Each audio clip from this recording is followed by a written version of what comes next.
야곱 그리고 이스라엘이라는 제목의 말씀을 우리가 함께 나누기 원합니다.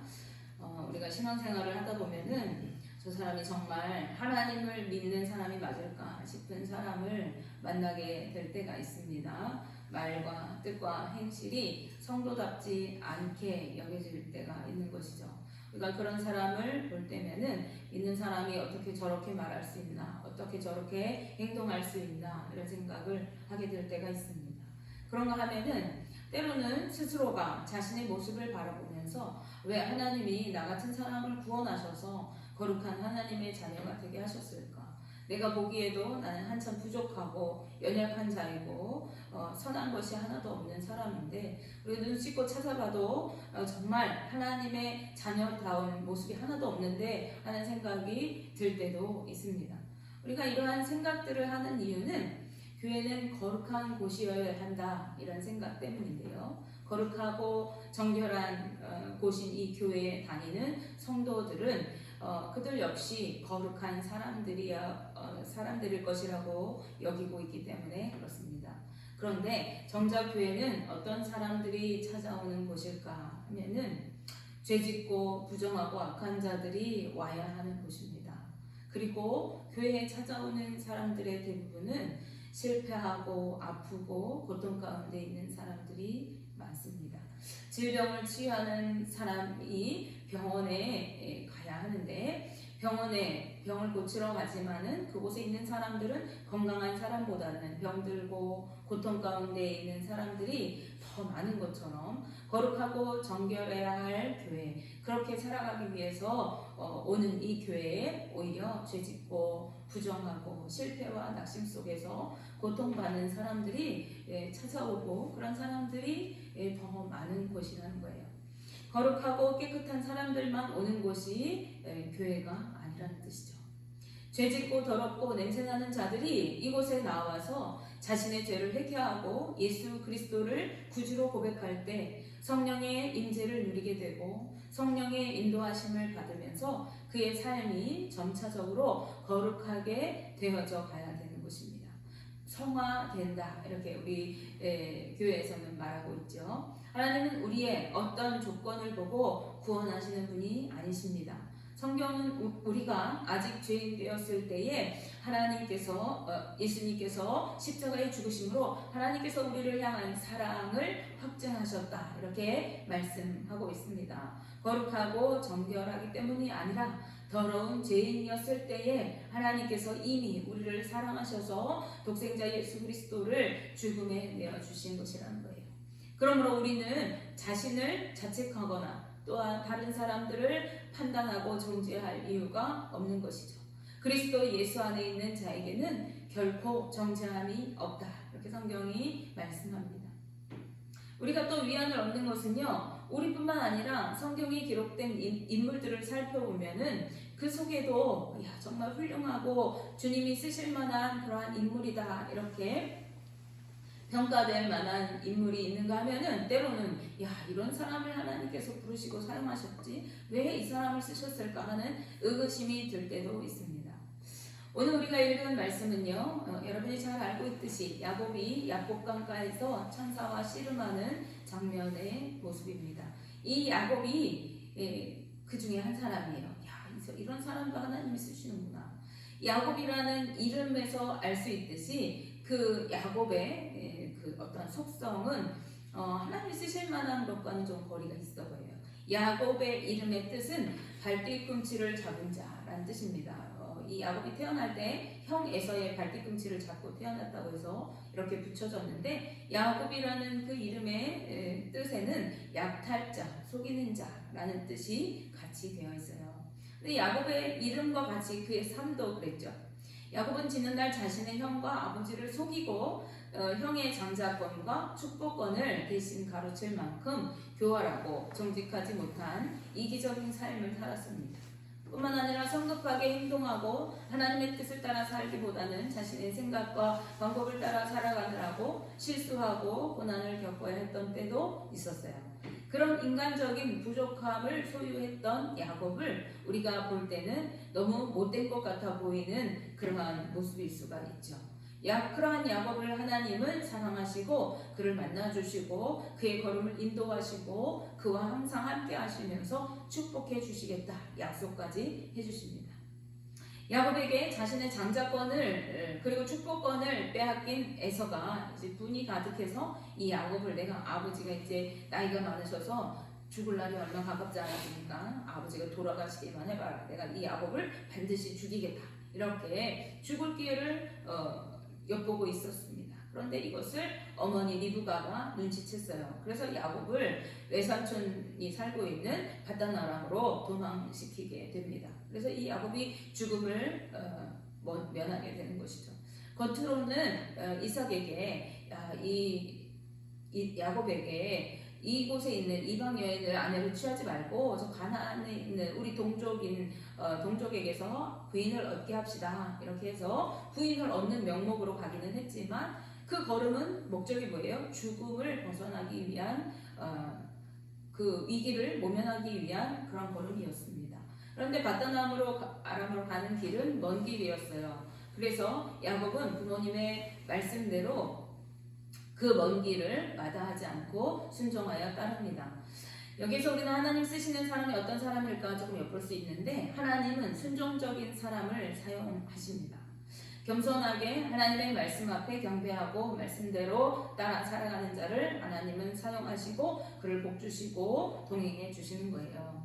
야곱이 길을 걷는 사이에 어느덧 날이 저물게 되었습니다. 그가 그 먼 길을 물론 자기의 죽음의 위기도 있었지만은 부모의 그 명령을 따라서 순종해 가는데 너무 머니까 하루 만에 갈 수가 없었어요. 그래서 해가 저물고 잠을 청해야 되는데 광야길이었는 것 같죠. 그래서 사람이 사는 곳도 찾지 못하고 그 길가에서 돌을 베개 삼아서 잠을 자게 됩니다.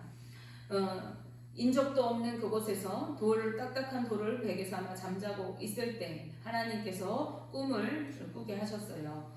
사닥다리가 땅에서부터 하늘에까지 다 있었고 그곳을 하나님의 사자, 즉 천사들이 오르락 내리락 하는 것을 보게 된 것입니다. 그리고 그 하늘 끝에서 누군가 서 계시는 것을 보았어요. 그가 누군가 하면 만군 하나님 여호와이십니다. 그분이 하늘 위에 서신 채로 야곱에게 약속의 말씀을 주셔요. 야곱이 누워있는 그 땅, 지금 잠들어 있는 그 땅과 그 지경을 그와 그 자손에게 주실 것이다 이렇게 말씀하시고 또 그 자손이 번성해서 동서남북 사방으로 퍼져나가게 될 것이다. 그리고 어디를 가든지 내가 너와 함께하며 지켜주겠다. 그리고 다시 이 땅으로 살아서 돌아오게 할 것이다. 이렇게 말씀을 주십니다. 우리 말씀으로 볼게요. 창세기 28장 14절에서 15절 말씀입니다. 내 자손이 땅에 티끌같이 되어 내가 서쪽과 동쪽과 북쪽과 남쪽으로 퍼져나갈지며 땅의 모든 족속이 너와 내 자손으로 말미암아 복을 받으리라. 내가 너와 함께 있어 내가 어디로 가든지 너를 지키며 너를 이끌어 이 땅으로 돌아오게 할지라. 내가 내게 허락한 것을 다 이루기까지 너를 떠나지 아니하리라 하신지라 라고 말씀합니다. 지금 야곱은요 자신이 죽이려고 하는 그 형을 피해서 도망하는 신세였어요. 그런데 하나님께서는 오히려 그런 야곱에게 그에게 이 땅을 주시고 자손을 번성하게 하시고 어디를 가든지 동행해 주시고 지켜주시고 야곱의 자손을 통해서 모든 족속이 복을 받게 하실 것이다 하고 하는 약속을 주시는 거죠.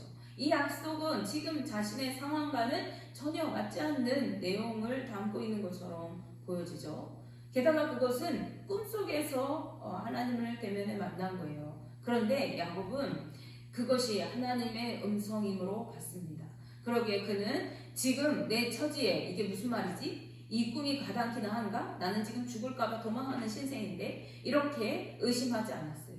그래서 잠에서 깨자마자 그곳에 하나님께서 계심을 믿었다. 이곳에 하나님이 집이구나 이렇게 고백하면서 여호와 하나님을 경외하고 두려운 마음으로 자신이 베고 자던 그 돌을 세우고 그곳에 기름을 붓고 하나님 앞에 서원합니다. 서원이 뭐예요? 약속하는 거예요. 하나님께서 약속을 주시니까 그 약속에 대해서 야곱이 이렇게 서원하고 약속하고 있어요. 28장 20절에서 22절 말씀에 야곱이 서원하여 이르되 하나님이 나와 함께 계셔서 내가 가는 이 길에서 나를 지키시고 먹을 떡과 입을 옷을 주시어 내가 평안히 아버지 집으로 돌아가게 하시오면 여호와께서 나의 하나님이 되실 것이요 내가 기둥으로 세운 이 돌이 하나님의 집이 될 것이요 하나님께서 내게 주신 모든 것에서 10분의 1을 내가 반드시 하나님께 드리겠나이다 하였더라. 이 고백은 여호와 하나님을 인정하는 고백인 것이죠. 꿈속에서 나를 만나주신 그 하나님이 나와 함께 하시겠다는 그 약속을 믿고 고백하는 고백이에요. 그리고 하나님께서 주시는 것은 내 것이 아니라 하나님 것을 인정하면서 내가 그것의 모든 것들이 하나님께서 주시는 것들의 11조를 하나님께 드리겠습니다. 이렇게 약속합니다.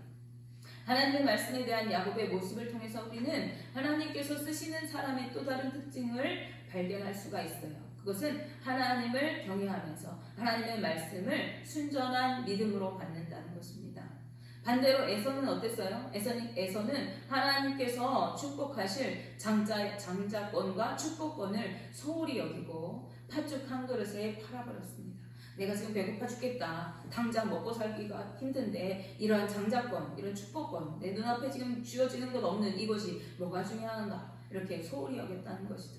그래서 그것을 팥죽 한 그릇에 팔아서 팥죽 먹는 것으로 배투들기고 그때를 모면했어요. 야곱은 그 가치를 알았기 때문에 그것을 간절히 갖기 원했고 비록 그가 옳은 방법은 아니고 속임으로 얻었지만은 그 축복권을 간절히 바랬던 것입니다. 그리고 그러한 야곱, 하나님의 그 축복, 하나님의 말씀을 신실하게 받았던 야곱은 그 말씀을 소홀히 여기지 않고 두렵고 떨림으로 받았어요. 하나님의 말씀을 참말로 받았다는 것입니다. 하나님은 어떤 사람을 사용하실 때 그의 용모와 재능과 성품도 하나님 앞에서는 어떤 모습으로 서 있는가가 중요하지 그 다른 것이 중요하지 않아요. 그가 하나님을 경외하는가 그렇지 않은가가 하나님께는 가장 중요합니다. 야곱과 에서를 비교할 때 야곱은 왜소하고 소심하고 그래서 집안에서 엄마 도와주는 거, 부엌일하는 거 이런 거를 좋아했어요. 근데 에서는 어때요? 붉고 용맹스럽고 사냥에 능통한 자였습니다.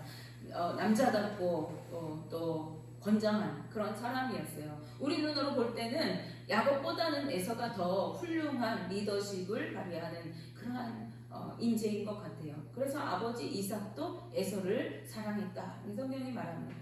하지만 하나님을 경외하지 않을 때 인간의 그 어떤 것은 소용이 없어요. 하나님이 쓰시기에 하나님을 경외하지 않는 그는 합당하지가 않은 거예요. 그가 아무리 잘났고 아무리 용모가 뛰어나고 아무리 재능이 많아도 하나님 앞에 그것은 아무 소용이 없어요. 하나님은 무엇이든지 하실 수 있는 분이고 무엇이든지 주실 수 있는 능력의 하나님이십니다. 따라서 그가 아무리 부족하고 연약하고 능력이 없다 할지라도 하나님을 신실하게 믿고 경외하는 자라고 한다면 하나님은 그 자를 오히려 들어 사용하셔서 강하고 용맹한 그 자들을 부끄럽게 하신대요. 그런데 이 연약한 자를 들어 사용하시는데 그대로 사용하실까요? 그렇지 않아요. 하나님께서는 그를 사용하실 때 그에 합당한 능력도 주시고 또 재능도 주시고 성품을 다듬으시고 그를 온전한 하나님의 일꾼으로 세우시는 작업을 하십니다. 그리고 그를 지키시고 보호해 주시고 힘을 주셔서 축복해 주셔서 그가 하나님의 말씀대로 순종해서 하나님의 사명을 감당할 수 있도록 하시는 거예요. 그렇기 때문에 하나님의 사람의 그 기질은 겉모습에 있는 것이 아니라 그 마음에 있는 것입니다. 그래서 하나님 어떤 하나님이세요? 하나님은 외모를 보시지 않고 그 중심을 보시는 하나님이시다. 그가 하나님을 어떠한 마음으로 대하는가, 그가 하나님을 어떠한 마음으로 믿는가, 섬기는가, 하나님 앞에 어떠한 마음으로 엎드리는가 하는 것을 보신다는 것입니다. 자, 삼촌 라반의 집은 이 야곱에게 인격의 훈련장이었어요. 야곱은 삼촌의 교묘한 계책으로 그 라반의 집에서 하루아침에 4명의 아내를 얻게 됩니다. 짧은 순간에 잠깐 있을 줄 알았던 그 삼촌의 집에서 그는 무려 20년이 넘는 세월 동안 머물면서 일하며 그 집에 허드렛 일을 해요. 양을 지키고 삼촌의 집에 일을 도와줍니다. 그런데 공짜로 일하게 한 것이 아니라 삼촌이 품삯을 주기로 약속을 했어요. 그런데 이 라반이 아마 돈 욕심이 났던 것 같죠. 그래서 자꾸 변덕을 부리고 기록에 보면은 성경에 10번이나 그 품삯을 변경해서 주지 않았다. 이렇게 야곱이 이야기를 호소를 하죠. 하나님이 함께 하셨지 않았다면 내가 빈털터리로 삼촌 집에서 나왔을 것이다. 이렇게 얘기합니다. 그러나 그는 20년이 넘는 세월 동안 불평하지 않고 한결같이 성실하게 묵묵히 일했다. 이렇게 말합니다. 그 결과 그는 자식들을 얻고 많은 재산을 축적할 수가 있었어요. 물론 하나님의 은혜도 있었고 여러 가지 상황 속에서 그러한 부를 얻게 됩니다. 그리고 그곳에서 야곱은요, 인내를 배우고 성실함과 진실함을 배우고 성숙함과 성장을 이루어 갔던 것이죠. 하나님을 경외할 줄 아는 사람은 진실하고 성실한 삶의 태도를 가질 수밖에 없는 것입니다. 하나님께서 우리를 불꽃 같은 눈동자로 우리의 삶을 지켜보시고 계신다는 것을 알기 때문에 언제나 하나님 앞에 서 있는 모습으로 살아갈 수밖에 없거든요. 그래서 속이고 거짓말하고 이렇게 살아갈 수가 없는 것이죠. 어느 날 하나님은요, 자신이 아버지 집으로 돌아가야 한다고 야곱에게 말씀하셨어요. 야곱은 이제 내가 돌아가야 될 때가 됐구나 하는 것을 깨닫게 되어집니다. 하나님 꿈에서 그에게 말씀하셨거든요. 네가 그 전에 약속한 대로 아버지 집으로 돌아가. 그래서 이제 식솔들을 데리고 길을 떠났습니다. 돌아가려다가 보니까요, 예전에 내가 집을 떠나왔을 때 나를 죽이려고 했던 형이 생각납니다. 그래서 야곱은요, 그 아버지 집에 가까이 이를 때에 자신보다 먼저 이 형에게 사람들을 보내요. 그래서 주의 종 야곱이 이제 당신을 만나러 옵니다. 이렇게 양도 소도 하나님의 은혜로 많이 얻고 식솔들도 많이 거느리고 오게 되어지는데 은혜를 입게 해주세요. 이렇게 간청하도록 사람들을 보내요. 은혜를 입게 해달라는 이야기는 무슨 얘기예요? 용서해 주세요. 이렇게 얘기하는 거예요. 그런데 갔다 온 사람들이 얘기합니다. 당신의 형이 당신이 온다는 얘기를 듣고 400명의 군사를 이끌고 당신을 만나러 온다. 이렇게 얘기하는 것입니다. 이 소식을 들은 야곱의 마음은 어땠을까요? 이제 삼촌 라반의 집에서는 떠나왔고 심지어 떠나올 때 라반하고 조약도 맺었어요. 도를 세우고 이 도를 넘어서 우리가 서로 침범하지 말자. 이렇게 조약도 맺었어요. 다시 돌아갈 수가 없는데 형은 용서를 구했는데 오히려 400명의 군사를 끌고 온다는 거예요. 진퇴양난의 상황입니다. 처음에 야곱은요, 두려웠어요. 죽을까봐. 그래서 먼저 종들과 식솔들을 앞서 보내고 자신은 맨 마지막 나중에 가려고 이렇게 계획을 세웠습니다. 그런데 그들을 다 건너보내고 마지막으로 야곱이 선택한 것은 무엇일까요? 하나님 앞에 야곱 강가에서 기도하는 것이었겠죠. 그 밤에 야곱이 기도할 때에 밤새도록 기도했다는 것을 우리가 알 수 있어요. 오늘 본문에서는 어떤 사람이 야곱과 밤새 씨름했다 이렇게 이야기합니다. 이 어떤 사람 누굴까요? 하나님의 사자, 하나님의 천사이겠죠. 그 천사가 이제 야곱과 씨름했어요. 야곱이 부르짖어 하나님 앞에 살려달라고 기도했을 때 천사가 와서 그 기도를 들었을 거 아닙니까? 이 천사를 붙잡고 안 놔주는 거죠. 하나님의 사자를. 날이 점점 밝아오는데도 안 놔주니까 어떻게 야곱의 한도 뼈를 치고 나를 놔달라 이렇게 이 천사가 명합니다. 그런데 나에게 축복하시지 않으면 나의 살 길을 알려주시지 않으면 내가 보내지 않겠습니다. 야곱이 물고 늘어집니다. 그랬을 때 천사가 묻습니다. 네 이름이 무엇이냐? 하나님의 천사가 그 이름을 몰라서 물었을 리가 없죠. 그 이름을 알고 있었으면서도 왜 물었을까? 그에게 자신의 본 모습을 확인시켜 준 거예요. 네가 누군지 알지? 네가 어떤 모습인지 알지? 너는 이기적이고 너는 남의 것을 빼앗는 자고 너는 약탈하는 자야. 그런데 이제는 너를 다시는 그런 자라 부르지 않을 거야. 이제 너는 이스라엘이라 부를 것이다. 이렇게 얘기합니다. 이스라엘이라는 이름의 뜻은 하나님과 겨루어, 하나님과 사람과 겨루어 이겼다라는 뜻이에요. 사람이 하나님과 싸워서 이길 수가 없어요. 그런데 그런 이름을 주셨대요. 그 뜻은 뭐냐면 이제 너는 네 힘으로 빼앗고 약탈하고 이기적으로 너만 위해서 살아가는 자가 아니라 이제 너는 하나님의 능력을 힘입어서 하나님의 힘으로 싸워 나가는 자야. 이제 너는 하나님을 의지해서 승리를 이루며 나아가는 자야 라고 말씀하신 거예요. 새로운 이름을 주신 것입니다. 이제 이 야곱은 새 이름을 얻고 나서 이전에 뒤로 숨던 그 모습이 아니라 당당히 앞으로 나가서 자신의 식솔들을 거느리고 형을 맞이합니다. 그때 하나님이 그 형과 야곱의 마음을 만지셔서 서로 끌어안고 회오를 나누게 합니다. 하나님의 사람은 하나님의 능력으로 사는 자입니다. 하나님의 사람은 그 모습 속에서 하나님의 모습이 드러나는 사람들인 거예요. 내 힘으로 속이고 빼앗고 그래서 얻고 쟁취하는 삶이 아니라 하나님이 주시는 능력과 힘으로 승리하며 살아가는 사람입니다. 우리는 이전에 야곱이었던 자들입니다. 내 힘으로 빼앗고 쟁취하고 얻어보려고 발버둥치면서 도망다니고 회피하는 삶을 살았던 그러한 삶을 살던 우리들입니다. 그러한 삶은 죄악된 삶이죠. 속이고 빼앗고 움키려고 하는 탐욕의 삶입니다. 그런데 이제 우리에게 새 이스라엘, 하나님의 자녀되는 이름을 주셨어요. 우리는 이제 하나님의 자녀로 거듭난 자들입니다. 우리에게는 하나님의 자녀라고 하는 새 이름을 주셨어요. 우리는 하나님의 능력을 덧입어 살아가는 자들입니다. 이제는 하나님이 주시는 힘과 능력으로 하나님이 주시는 삶의 여건 속에서 하나님이 지키고 보호하시는 그 힘을 힘입어 살아가야 하는 자들인 것입니다.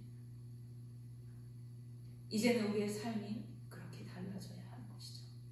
원하기는 저와 여러분들이 이전의 야곱의 모습이 아니라 이스라엘로 거듭난 모습으로, 거듭난 하나님의 자녀의 모습으로 살아갈 수 있기를, 하나님의 능력을 덧입어 그 힘으로 살아가는 권세 있는 삶을 살아갈 수 있기를 주님의 이름으로 축복합니다.